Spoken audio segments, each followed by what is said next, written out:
அனைவருக்கும் வணக்கம். பள்ளியை பார்க்கறது நல்ல அதிர்ஷ்டத்தினுடைய அடையாளம் அப்படின்னு சொல்லுவாங்க. அதுவும் வீடுகளில் பார்க்கறது ரொம்பவே நல்லது. நேர்மறையான சகுனம் அப்படின்னு சொல்லுவாங்க. இது பாதுகாப்பு, கருவுறுதல் அல்லது செழிப்பு ஆகியவற்றினுடைய செய்தியாக இருக்கலாம் அப்படின்னு சொல்லுவாங்க. உதாரணமாக இந்து புராணங்களில் பார்த்தீங்கன்னா பள்ளிகள் சில கடவுள்கள் மற்றும் தெய்வங்களோட தொடர்புடையது. அதனால் வீட்டில் பள்ளிகளானது இருக்கிறது பார்த்தீங்கன்னா வீட்டிற்கு ஆசீர்வாதங்களை கொண்டு வருவதாக நம்பப்படுது. பொதுவாக வீடுகளில் பள்ளிகள் அதிகமாக இருக்கும். அப்படி இருக்கக்கூடிய இந்த பள்ளிகள் கதவு திறக்கக்கூடிய இடங்களிலும் ஜன்னல் ஓரங்களிலும் இருந்து நம்ம பயமுறுத்தும். அது மட்டும் இல்லைங்க, ஒரு சில நேரங்களில் பார்த்தீங்கன்னா வீட்டில் பயங்கரமாக ஒரு வித சத்தத்தை எழுப்பிக்கிட்டே இருக்கும். இந்த பள்ளி சத்தத்தை கவுளி சத்தம் அப்படின்னு கூறுவாங்க. அதாவது ஜோதிட ரீதியாக பள்ளிகள் பார்த்தீங்கன்னா வீட்டில் இருக்குது, ஒரு வீட்டில் பள்ளி அதிகமாக இருக்குது அப்படின்னா அந்த வீட்டில் இருக்கக்கூடிய பண வருமானத்தையும் அதிர்ஷ்டத்தையும் கொண்டு வரும் அப்படின்னு சொல்லுவாங்க. நல்ல காரியத்துக்கு செல்லும் போதோ அல்லது சுபகாரியம் பற்றி நம்ம நினைக்கும் போதோ பள்ளி சத்தம் போட்டால் அந்த காரியம் கண்டிப்பாக வெற்றி பெறும் அப்படின்றது நம்பிக்கை. இந்த நம்பிக்கை பார்த்திங்கன்னா இன்னுமே பலருக்கும் இருக்குது.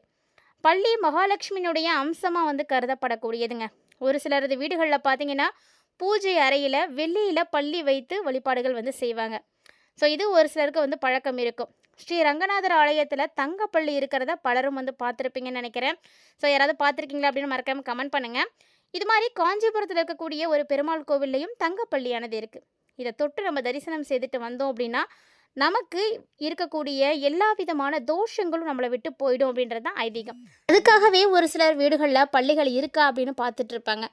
அப்படி ஒரு சில வீடுகளில் பார்த்தீங்கன்னா பள்ளிகள் இருக்கும், ஆனால் அந்த பள்ளிகள் எந்த விதமான சத்தமும் போடாது. இப்படி வீட்டில் இருக்கக்கூடிய பள்ளிகள் எந்த விதமான ஒலிகளையும் எழுப்பாமல் இருக்கிறது நல்லதா, இது நமக்கு சுபமா அப்படின்னு தான் நம்ம இந்த பதிவில் தெளிவாக பார்க்க போகிறோங்க. வீடியோக்குள்ளே போகிறதுக்கு முன்னாடி நீங்கள் நம்ம சேனலை சப்ஸ்கிரைப் பண்ணாமல் இருக்கீங்க அப்படின்னா மறக்காமல் சேனலை சப்ஸ்கிரைப் பண்ணிக்கோங்க. கூடவே பக்கத்தில் இருக்கிற பெல் சிம்பிளையும் கிளிக் பண்ணிக்கோங்க. அப்போ தான் நாங்கள் போடக்கூடிய வீடியோக்கள் எல்லாமே உங்களுக்கு நோட்டிஃபிகேஷன் உடனுக்குடன் வந்தடையும். நீங்களும் பார்த்து பயன்பெறலாம். வாங்க வீடியோக்குள்ளே போகலாம். பொதுவாக ஒரு வீடு இருக்குது அப்படின்னா அந்த வீட்டினுடைய குபேர மூலைன்னு சொல்லக்கூடிய தென்மேற்கு திசையில் இருந்து பள்ளி சத்தம் போடுது அப்படின்னா அந்த வீட்டுக்கு விருந்தினர்கள் வருவாங்க. அதாவது அப்பா அம்மா உறவினர்கள் அல்லது நண்பர்களுடைய வருகை கண்டிப்பாக இருக்கும். அதனால் நன்மைகள் ஏற்படுறதுக்கான வாய்ப்புகள் அதிகமாக இருக்குது அப்படின்னு தான் அர்த்தம். அதே அக்னி மூலைன்னு சொல்லக்கூடிய வீட்டினுடைய தென்கிழக்கு திசையில இருந்து பள்ளி சத்தம் போடுது அப்படின்னா ஏதாவது ஒரு கழகம் வரத்துக்கான வாய்ப்புகள் இருக்குது.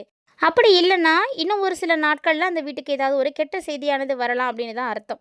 இதே கிழக்கு திசையிலிருந்து பள்ளி சத்தம் போடுறது ராகு கிரகத்தினுடைய தன்மையை குறிக்கக்கூடியது. வீட்டில் கிழக்கு திசையிலிருந்து பள்ளி சத்தம் போடுது அப்படின்னா அது நல்லது கிடையாதுங்க. அதனால் நம்மளுடைய மனதில் இருக்கக்கூடிய நிம்மதி தான் கெட்டு போகும். பயம், கெட்ட செய்தி வரத்துக்கான அறிகுறியாக தான் அது பார்க்கப்படுது. ஸோ உங்களுடைய வீட்டில் கிழக்கு திசையிலேருந்து பள்ளி சத்தம் போடுதா அப்படின்றத செக் பண்ணுங்கள். அப்படி போடுது அப்படின்னா அது நல்லது கிடையாது, அதுதான் அதுக்கான அர்த்தம். அதே வாய்வு மூலையான வடக்கு திசையிலிருந்து பள்ளி சத்தமிடுது அப்படின்னா அது கண்டிப்பாக நல்லது தான், நமக்கு நல்லது தான் நடக்க போகுது. அதாவது உங்கள் வீட்டில் ஏதாவது சுப செய்திகளானது வரப்போகுது அப்படின்னு அர்த்தங்க. அதே பள்ளிகள் ஒரு சில சமயங்களில் குறியீட்டு அர்த்தத்தோடு ஆன்மீக உயிரினங்களாக பார்க்கப்படக்கூடியது. ஜோதிட சாஸ்திரத்தின்படி பார்க்கும் பொழுது வீட்டில் பள்ளியானது சத்தமிட்டால் நம்ம திசைகளை வைத்தும் கிழமைகளை வைத்தும் நம்ம அதுக்கான பலன்களை கணிக்கிறோம். இதே ஒரு சில வீட்டில் பள்ளி இருக்கும் ஆனால் சத்தமே எழுப்பாது. அப்படி இருந்தால் அது அபசகுணமா அப்படின்னா கண்டிப்பாக அப்படிலாம் நினைக்க வேண்டியது கிடையாதுங்க. வீட்டில் பள்ளிகள் இருந்தாலே நல்லது தான், அது சத்தம் போட்டாலும் சரி போடாட்டியும் சரி. அப்படி ஒரு வேளை சத்தம் போடாமல் இருக்குது ஒரு சில வீடுகளில் அப்படின்னா அந்த வீட்டில் அமைதி இருக்குது, நல்ல ஒரு வளமானது இருக்குது, மகிழ்ச்சியானது கிடைக்கும் அந்த வீட்டுக்கு அப்படின்னு தான் அர்த்தங்க. பள்ளி அதுக்காக சத்தம் போடுறது நல்லது கிடையாதா அப்படின்லாம் கிடையாது. அதான் திசைகளை வைத்தும் இருக்கக்கூடிய நாட்களை பொறுத்தும் நம்ம பலன்களை கணிக்கிறோம். அதாவது பள்ளி சத்தம் போடாவிட்டால் அது எந்த ஒரு சகுனத்தை குறிக்கும் அப்படின்னு பார்த்தீங்கன்னா அது ஒரு சாதாரண ஒரு விஷயந்தான். அதை நீங்கள் பெருசாக எடுத்துக்க வேண்டிய அவசியம் கிடையாது. பொதுவாக பள்ளி சத்தம் போடுது அப்படின்னா அது தென்மேற்கு திசையிலிருந்து வருது அப்படின்னா அது ரொம்ப ரொம்ப நல்லது. அதாவது அப்படி கேட்குட்டீங்க அந்த சத்தத்தைனா அது அதிர்ஷ்டம், சுப நிகழ்ச்சிகள் நடக்க போகுது அப்படின்றதுக்கான ஒரு அறிகுறி. பள்ளி கத்தாமல் இருக்கிறது பார்த்திங்கன்னா எதிர்மறை சகுனமா அப்படின்னா கண்டிப்பாக கிடையவே கிடையாதுங்க. நம்பிக்கை அப்படிங்கிறது பள்ளி சத்தமிடுறத ஒரு எச்சரிக்கையாக தான், ஒரு அறிகுறியாக தான் நம்ம வச்சுக்கணும். அதுதான் இப்போ வரைக்கும் பார்த்துட்ருக்காங்க. பள்ளி பொதுவாகவே வீட்டில் இருக்கக்கூடிய பூச்சிகளை தான் சாப்பிடும். அது வீட்டில் இருக்கிறது ஒரு சுத்தமான சூழ்நிலையை ஏற்படுத்தி கொடுக்கும். நம்மளுடைய பெரும்பான்மையான வீடுகளில் தவறாமல் இருக்கக்கூடிய ஜீவன்னா அது பள்ளி தாங்க. ஏன்னா அந்த காலத்தில் இருந்தே இந்த காலம் வரைக்குமே பள்ளிகள் மீதான சகுன பயம் மட்டும் இன்னும் எல்லாருக்கிட்டையும் இருந்துகிட்டே தான் இருக்குது. பள்ளி விழுந்தாலும் சரி, பள்ளி சத்தம் போட்டாலும் சரி, பல்லி வந்து இறந்து கிடந்தாலும் சரி. ஸோ பல்லி அப்படின்னாலே அது ஒரு சகுனத்தினுடைய குறியீடாக தான் வந்து நம்ம பார்த்துட்ருக்கோம். இதுக்கு கடவுள்களும் கலாச்சாரத்தோடும் நிறைய தொடர்பு இருக்குது. நம்ம எல்லாருக்கும் தெரியும் பள்ளி மகாலட்சுமியினுடைய அம்சமாக கருதப்படக்கூடியது. அதனால் அது வீட்டில் இருக்குது அப்படின்னா கண்டிப்பாக விரட்டக்கூடாது. ஒரு சிலருக்கு பள்ளி வீட்டில் இருக்கிறது பிடிக்காது. அதுக்காக அதை தொந்தரவு செய்கிறதும் உண்டு. ஸோ அந்த மாதிரிலாம் செய்ய வேண்டாம். பள்ளிகள் வீட்டில் இருக்குது அப்படின்றது பார்த்திங்கன்னா வருமானத்தை வந்து குறிக்கக்கூடியது, பணவரவை வந்து ஏற்படுத்தும், செழிப்பை வந்து குறிக்கக்கூடியது. ஒரு சிலர் பார்த்திங்கன்னா வருமானம் பெருகணும் அப்படிங்கிறதுக்காக பூஜை அறையிலேயே பள்ளிகளை வந்து வெள்ளியில் வாங்கி வச்சு பூஜையெல்லாம் செய்து வழிபாடுகள் செய்கிறது உண்டு. ஒரு சில சமயங்களில் பள்ளிகள் பார்த்திங்கன்னா சொடுக்கிழு விட்டது மாதிரி ஒரு சத்தம் போடும். இந்த சத்தத்தை தான் கவுளி சத்தம் அப்படின்னு சொல்லுவாங்க. பள்ளிகள் சத்தம் போடுவதற்கான பொதுவான பலன்களை திசைகள் வாரியாக ஜோதிடத்தில் வந்து சொல்லப்படுதுங்க. உதாரணத்துக்கு ஒரு நல்ல காரியத்துக்கு நீங்கள் போகிறீங்க, அதை பற்றி நினைக்கிறீங்க, அப்படிங்கும்போது பள்ளி சத்தம் போட்டுருச்சு அப்படின்னா அது கண்டிப்பாக வந்து நல்லபடியாக தான் நடக்கும் அப்படிங்கிறது தான் நம்பிக்கை. ஒரு சில நேரங்களில் அமைதியாகவே இருக்கும். இரவு நேரத்தில் ஒரு விதமான சத்தத்தை எழுப்பியபடியே இருக்கும். அது வந்து கேட்குறதுக்கு நமக்கு ரொம்ப பயமாக இருக்கும். நிறைய பேருக்கு இரவு நேரத்தில் பள்ளி சத்தம் போடுறது வந்து பார்த்திங்கன்னா தவறான ஒரு விஷயம் அப்படின்னு சொல்லுவாங்க.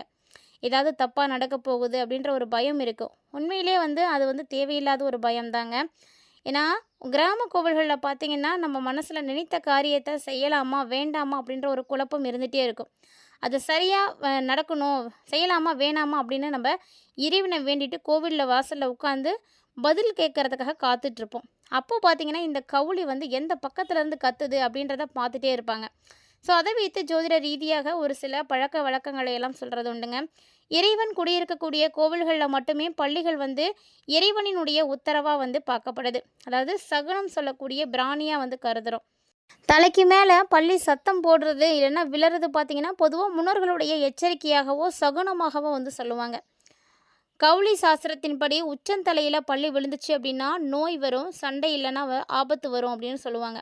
அதனால தான் பள்ளி விழக்கூடாது. மேலே ஆண்கள் பெண்களுக்கு இடையே வேறுபாடுகளோட கிழமைகளையும் பொறுத்து பலன்கள் அப்படின்றது மாறுபடும். பொதுவாக தலைக்கு மேலே பள்ளி கத்துச்சு அப்படின்னா ஒரு காரியத்துக்கு கிளம்புறதுக்கு முன்னாடி நம்ம எச்சரிக்கையாக இருந்துக்கணும். அதுதான் நல்லது. தலைக்கு மேலே பள்ளி விழுது அப்படிங்கும் பொழுது அதற்கான பலன்கள் இருக்குங்க.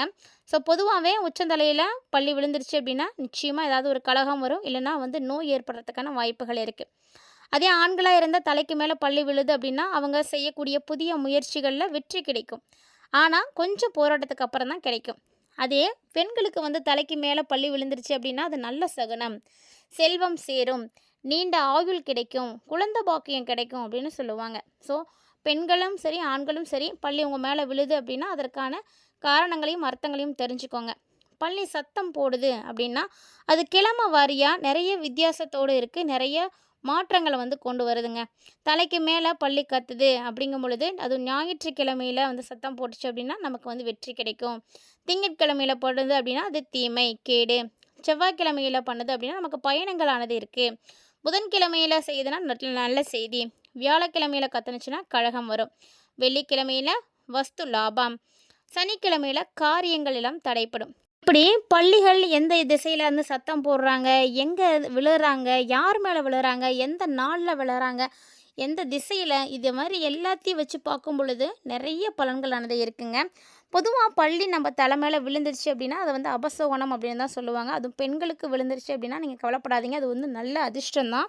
ஸோ பள்ளி விழக்கூடிய பலன்களை பற்றியும், ஒருவேளை இந்த மாதிரி சத்தங்கள் போடாமல் பள்ளி விழாமல் வீட்டில் பள்ளிகள் வந்து அதிகமாக நடமாடிட்டு இருக்குது அப்படின்னா அது வந்து நமக்கு நல்ல விஷயந்தான், எந்த விதமான பிரச்சனையும் கிடையாது. அந்த மாதிரி நிறைய தகவல்களை நீங்கள் பார்த்துருப்பீங்க. ஒருவேளை உங்கள் மேலே பள்ளி அப்படி விழுந்துருச்சு அப்படின்னா என்ன எளிமையாக பரிகாரம் செய்யலாம் அப்படின்னா காஞ்சிபுரம் வரதராஜ பெருமாள் கோவிலில் இருக்கக்கூடிய தங்கப்பள்ளியை நீங்கள் போய் தரிசனம் செய்துட்டு வாங்க. அது வந்து ஒரு சிறந்த பரிகாரமாக வந்து இருக்கும். மேலும் பள்ளியை நீங்கள் எங்கெல்லாம் பார்க்குறது நல்லது அப்படின்னா வரவேற்பறையில் பள்ளியை பார்க்குறது ரொம்ப நல்லது, மங்களகரமானது. மேற்கு திசையில் நீங்கள் பள்ளியை பார்க்குறீங்க அப்படின்னா அதுவும் நல்லது. மேலும் வீட்டில் பள்ளி சத்தம் போடுறது, அதுவும் குறிப்பாக தீபாவளி அன்னைக்கு பள்ளியை பார்க்குறது ஆண்டு முழுக்கும் நமக்கு செல்வத்தை வந்து நிலைத்திருக்க செய்யும் அப்படின்லாம் சொல்லுவாங்க. ஸோ இது மாதிரி பள்ளி விழக்கூடிய பலன்களை பற்றி நீங்கள் நிறைய தகவல்களை தெரிஞ்சுட்டு இருந்திருப்பீங்கன்னு நினைக்கிறேன். கண்டிப்பாக இந்த பதிவு உங்களுக்கு வந்து யூஸ்ஃபுல்லாக இருந்திருக்கும்னு நினைக்கிறேன். அப்படி ஒரு வேளை பிடிச்சிருந்தது அப்படின்னா லைக் பண்ணி ஷேர் பண்ணி வைங்க, மறக்காமல் கமெண்ட் பண்ணுங்கள். இது மாதிரி நிறைய இன்ட்ரெஸ்டிங்கான ஆன்மீகம் சார்ந்த தகவல்களை எல்லாம் நீங்கள் உடனுக்குடன் பார்த்து தெரிஞ்சுக்கணும் அப்படின்னு ஆசைப்பட்றீங்களா? அப்போ மறக்காமல் நம்ம சேனலை சப்ஸ்கிரைப் பண்ணிவிட்டு ஃபாலோ பண்ணிக்கோங்க. ஆன்மீக ரீதியாக கொடுக்கப்படக்கூடிய எளிமையான பரிகாரங்களையும் தொடர்ந்து செய்து பயன்பெறுங்க. இந்த வீடியோ பதிவில் பார்த்த தகவல்களை போல இன்னும் கூடுதலான தகவல்களோட மற்றும் ஒரு தலைப்பில் சந்திக்கலாம்.